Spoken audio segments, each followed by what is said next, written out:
Berdasarkan observasi lapangan yang kami lakukan pada bulan November 2025, dalam video ini kami akan menelusuri bagaimana kondisi TPS Raja Basa saat ini. Bagaimana pandangan warga sekitar, serta apa saja solusi yang dapat dilakukan untuk mengatasi permasalahan ini.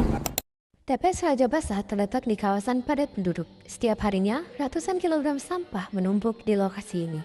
Namun, keterbatasan armada pengangkut dan volume sampah yang terus meningkat menyebabkan TPS seringkali penuh, bahkan seduang waktunya diangkut.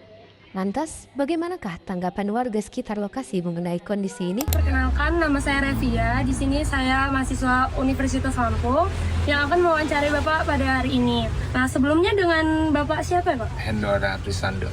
Biasanya kalau yang buang sampah di sini tuh warga sekitar aja atau dari orang luar juga, Pak? Kebetulan TPS ini nih, karena tempatnya, letaknya yang strategis, sebenarnya khususnya ini sebenarnya Kecamatan Raja Basa aja, warga Kecamatan Raja Basa. Dan cuma berhubung ini tempatnya lewat orang banyak, ya kebanyakan warga di luar Kecamatan Raja Basa juga buang. Kalau dilihat dari kondisi sekarang, apa Pak yang paling berasa dari tumpukan sampah ini? Misalnya maaf ya Pak, kayak bau atau... Pastinya kalau terjadi penumpukan, biasanya pasti. Yang kedua, lingkungan di sekitar pastinya kan lebih kotor. Kemudian bau pasti warga sekitar kena dampaknya. Kira-kira berapa sering Pak dibersihkan seperti itu? Kalau pembersihannya sebenarnya setiap hari harus dibersihkan. Setiap hari harus steril. Sampah yang diangkut sama Satgas atau Sopli kelurahan itu langsung dibawa ke TPS Bakung sama mobil kita, mobil dari dinas.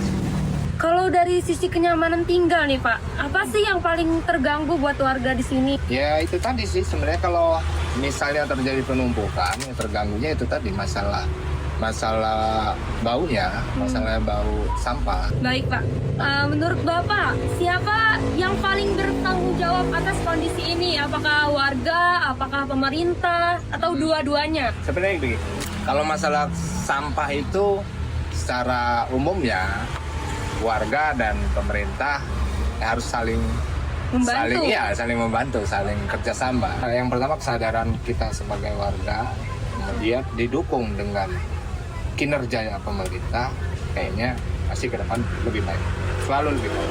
Nah, kalau boleh jujur nih Pak, capek nggak sih lihat kondisi ini terus-menerus tanpa ada perubahan gitu? Pastinya kalau sampah itu ya, terkadang ya makanya tadi saya bilang kesadaran warga. Sampah itu, sampah itu masih baik. Ya namanya sampah ya sampah gitu kan. Jadi nggak terlalu ini sebagai warga biasanya ya makanya perlu kesadaran tadi. Cuma kalau upaya pemerintah, gimana caranya selalu sampah ini bersih dan berupaya perbaikan.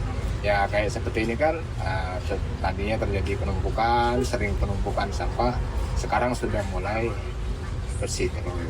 Selesai sampah di bawah itu sudah naik semua ke tank pengangkutan, kemudian dibuang ke pembuangan air. Terima kasih banyak ya Bapak atas kesediaannya untuk menjawab wawancara pada hari ini. Dari hasil observasi kami mendapatkan 3 poin utama penyebab dari masalah ini terjadi secara terus-menerus. Yang pertama yakni adanya keterbatasan armada truk pengangkut dan kurangnya frekuensi pengangkutan oleh petugas. Yang kedua adalah kurangnya kesadaran masyarakat dalam memilah dan mengolah sampah rumah tangga sehingga volume sampah dapat menumpuk dengan cepat. Dan yang ketiga adalah belum adanya sistem pengelolaan sampah terpadu di tingkat kecamatan sehingga sampah hanya dikumpulkan tanpa pengelolaan lanjutan. Masalah ini berlangsung cukup lama karena penanganan sampah tidak sebanding dengan jumlah yang dihasilkan tiap harinya, ditambah kurangnya pengawasan dan pengelolaan berkelanjutan oleh pemerintah. Dari sisi hukum, menurut Undang-Undang Nomor 32 Tahun 2009 tentang Perlindungan dan Pengelolaan Lingkungan Hidup, setiap orang dilarang melakukan perbuatan yang mengakibatkan pencemaran lingkungan. Aturan ini salah satunya dijelaskan lebih lanjut dalam Pasal 69 Ayat 1 huruf G, yang melarang melakukan perbuatan memasukkan dan atau mengimpor sampah ke dalam wilayah negara kesatuan Republik Indonesia. Sementara itu, larangan secara umum untuk membuang sampah sembarangan diatur lebih rinci dalam Undang-Undang Nomor 18 Tahun 2008 tentang Pengelolaan Sampah. Jika pencemaran atau perusakan lingkungan terjadi, terdapat konsekuensi hukum yang tegas. Pasal 98 hingga pasal 103 Undang-Undang Nomor 32 Tahun 2009 mengatur sanksi pidana penjara ataupun denda bagi pihak yang menyebabkan pencemaran atau perusakan lingkungan secara sengaja ataupun kelalaian. Hal tersebut menunjukkan bahwa pemerintah dan masyarakat memiliki tanggung jawab bersama untuk menjaga kualitas lingkungan. Sedangkan sanksi yang diberikan bagi para pelanggar Undang-Undang Nomor 18 Tahun 2008 tentang pengelolaan sampah itu tergantung pada jenis dan tingkat pelanggarannya. Sanksi yang diberikan dapat berupa sanksi administratif maupun sanksi pidana yang dapat diberikan kepada baik bagi para perorangan maupun para pengelola sampah. Sanksi administratif dapat berupa paksaan pemerintah, uang paksa, atau pencabutan izin bagi pengelola sampah yang melanggar ketentuan dalam perizinan. Sanksi ini biasanya diberikan oleh pemerintah daerah sesuai dengan peraturan daerahnya masing-masing. Yang kedua adalah sanksi pidana. Dapat berupa ancaman pidana penjara paling lama 10 tahun dan denda paling banyak 5 miliar. Bagi para pengelola sampah yang secara sengaja dan melawan hukum melakukan kegiatan pengelolaan sampah tanpa memperhatikan norma dan keberlangsungan lingkungan sekitar.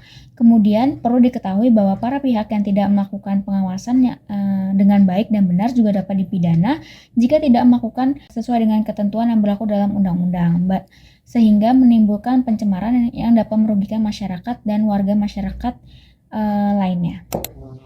Sebagai solusi, pengelolaan sampah di TPS Raja Basah dapat diperbaiki dengan melalui beberapa langkah berikut. Yang pertama, meningkatkan koordinasi antara Dinas Kebersihan dan warga mengenai penjadwalan pengangkutan sampah. Yang kedua, menambah armada truk pengangkut agar penumpukan tidak terjadi kembali. Yang ketiga, mengoptimalkan edukasi kepada masyarakat mengenai pemilahan sampah organik dan anorganik. Yang keempat, melibatkan mahasiswa dan komunitas lingkungan untuk mengadakan sosialisasi, pendampingan, serta kegiatan bersih lingkungan secara berkala. Yang terakhir, pemerintah dapat menerapkan pengawasan lebih ketat agar TPS tidak kembali melebihi kapasitasnya. Dengan kerjasama antara pemerintah, warga, dan berbagai pihak, kita dapat menciptakan lingkungan Raja Basah menjadi lebih bersih, sehat, dan nyaman bagi semua. Terima kasih telah menonton. Mari kita mulai perubahan kecil dari diri sendiri untuk lingkungan yang lebih baik.